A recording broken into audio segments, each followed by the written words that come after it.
Bitcoin is a new monetary system that doesn't need a central bank, doesn't need intermediaries, meaning these third parties like credit card companies, like banks, to facilitate transactions. In the system we're in right now, there is inherently a lot of trust.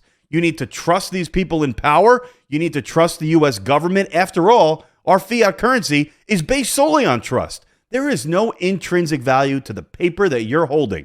Only reason it has value is because the government says so. You know, the word fiat, it means by decree or by law. That means that if you look on your dollar bills, it says backed by the full faith and credit of the government.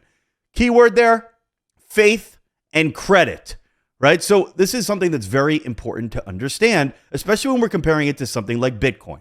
In our current financial system, the government can create more money. The Fed can create more money. The Fed also dictates the cost of that money. And banks and intermediaries, they have a ton of power. We trust our money with them, but we don't truly bank ourselves. There's been bad actors. There's been churning of accounts. There's been hacks that have happened. This is all stuff that is inherent to a centralized finance system. Now enter Bitcoin. In a backdrop where you have debt levels, inflation, the money supply continuing to rise, you have a new type of asset, a new type of monetary system that doesn't need any of these central intermediaries. There is no third-party risk. It operates on a protocol. And when people talk about there's no value to Bitcoin, there's much more value to it than the paper money that's backed by faith.